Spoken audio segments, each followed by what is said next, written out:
This wasn't a case of a madam and her house help. This was a mother and her own child, and it happened in Yemetu Ibadan. According to unconfirmed reports now under police investigation, the woman had been having ongoing issues with her neighbor, another mother of two. People in the area say the tension between both women had been building quietly. The kind of disagreements that never fully explodes but never truly goes away. Because of that feud, the woman had warned her children repeatedly never to accept food from that neighbor. But children don't always understand adult grudges, and also accepting food from neighbors was something children in that area did freely. On that fateful day, the little girl ate at the neighbor's house again. Somehow, her mother found out, and what followed would turn an ordinary afternoon into a tragic crime scene. Witnesses said the mother lost control. She descended on the child with uncontrollable rage and beating her mercilessly. Then she did something chilling. She locked the door from the inside, not to protect the child but to stop neighbors from intervening. Outside, people heard the shouting, then the sound changed. The child began crying, begging for help. Neighbors moved closer, fear tightened in their chests. Some pleaded through the door, asking the woman to stop beating, but the door remained shut. Nobody was allowed in. Inside the house, the beating continued. The child's cry grew weaker, and then suddenly they stopped. Moments later, the silence was broken by screaming, but this time it was the mother screaming. She shouted for help, saying the child was no longer responding. When the door was finally opened, the neighbors rushed inside. What they saw would haunt them. The little girl lay motionless, and people tried everything, calling her name, shaking her gently and begging her to wake up, but nothing worked. She was rushed to a nearby clinic where medical personnel fought to revive her, but every effort proved abortive. The child was pronounced dead. Early forensic assessments reportedly point to severe physical trauma, though a full autopsy hasn't been done yet.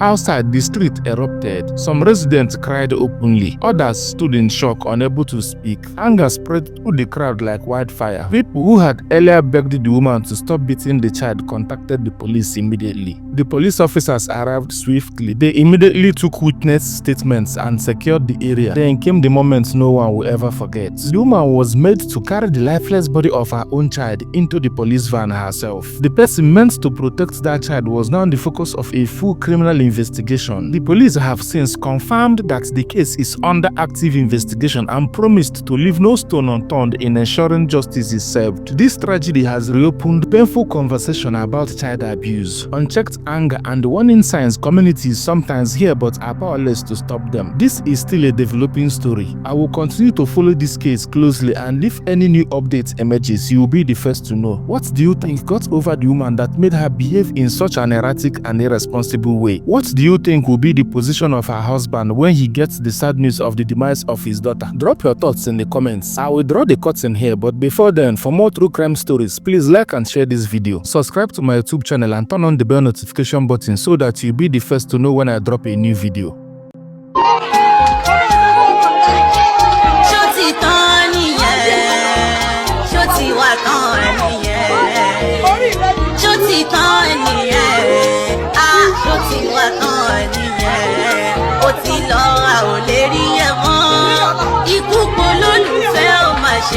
Àsọtì èèwọ̀ àtayá ń kọ́ ó mà ti ní ohun tó fẹ́ ṣe fáwọn ọmọ àríyànjó ti wá tán nìyẹn.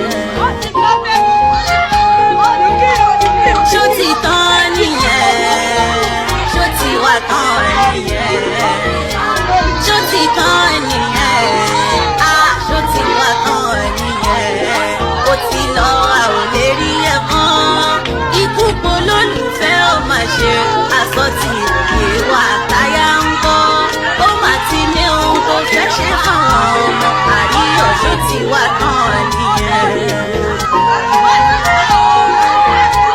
Ṣó ti tán nìyẹn, ṣó ti wá tán nìyẹn, ṣó ti tán nìyẹn, ṣó ti wá tán nìyẹn. Ó ti lọ a ò lè rí ẹ mọ́, ikú polówó ó mà ṣe. Àsọtì èèwọ̀ àtayá ń kọ́ ó mà ti ní ohun tó fẹ́ ṣe fáwọn ọmọ àríyànjó ti wá tán nìyẹn. Ṣó ti tán nìyẹn, ṣó ti wá tán nìyẹn, ṣó ti tán nìyẹn, ṣó ti wá tán nìyẹn. Ó ti lọ a ò lè rí ẹ mọ́, ikú polólùfẹ́ ó mà ṣe. Àsọtì àtayá ń bọ̀ ó mà ti ní ohun tó fẹ́ ṣe fáwọn ọmọ àríyọ̀ ṣó ti wà tán nìyẹn. Ṣó ti tán nìyẹn. Ṣó ti wà tán nìyẹn. Ṣó ti tán nìyẹn. Ṣó ti wà tán nìyẹn. Ó ti lọ a ò lè rí ẹ mọ́. Ikú polólùfẹ́ ó mà ṣe àsọtì ìwà àtayá ń bọ̀. Ó mà ti ní ohun tó fẹ́ ṣe fáwọn ọmọ àríyọ̀ ṣó ti wà tán nìyẹn. Ṣó ti tán nìyẹn. Ṣó ti wà tán nìyẹn. Ṣó ti tán nìyẹn. Ṣó ti wà tán nìyẹn. Ó ti lọ a ò lè rí ẹ mọ́.